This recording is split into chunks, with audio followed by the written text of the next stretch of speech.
Mon collègue est devenu mon boss. Il m'a amené courir, donc j'ai tout de suite détesté ça, comme la plupart des gens. Il a insisté dès que j'ai refusé de revenir avec lui. Et il a bien fait parce que très rapidement, je me suis fait attraper par le truc.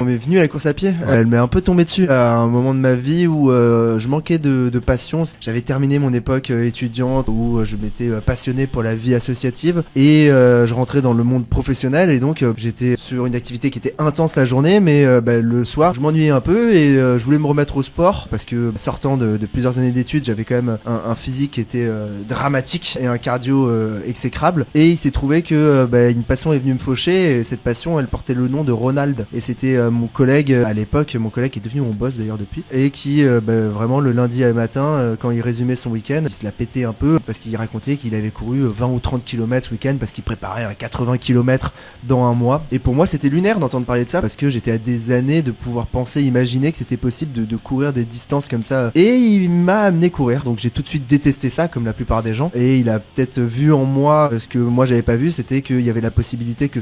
cette passion se crée et se développe en moi, et donc il a insisté dès que j'ai refusé de revenir avec lui, et il a bien fait parce que très rapidement je me suis fait attraper par le truc et j'ai voulu faire mon premier 10 km, mon premier semi, puis derrière ça bascule. Quand on dit course à pied et film, on pense tout de suite à Forrest Gump, et moi c'est un film qui m'avait marqué. Moi j'avais en tête que pour courir a priori il y avait besoin d'une paire de baskets certes, mais aussi d'une casquette, et il se trouve que souvenir de mes années étudiantes, j'avais gardé quelques cartons de casquettes qu'on distribuait à des étudiants pour leur week-end d'intégration dans la cave de mes parents. Il se trouve que j'ai ouvert littéralement le premier carton devant moi et que c'était un carton de casquette verte. J'aurais pu être casquette jaune ou casquette violette ou casquette noire si j'étais tombé sur un autre carton, et donc j'ai commencé à courir avec cette casquette en courant de plus en plus, et en ayant ouvert après par la suite un blog pour pouvoir raconter par l'écrit le récit de mes courses. Quand il a été temps de choisir un nom à ce blog, ce qui me représentait le plus et ce que j'avais devant les yeux au moment où j'ai cliqué sur entrée pour valider le titre de ce blog là, c'était cette casquette verte. Casquette verte, à la base il a commencé à se faire connaître par ses récits de course. Ces récits, moi je les ai écrits pour pouvoir expliquer à mon grand-père qui lui ne comprenait pas ce que je faisais, faire des Saint-Élion, faire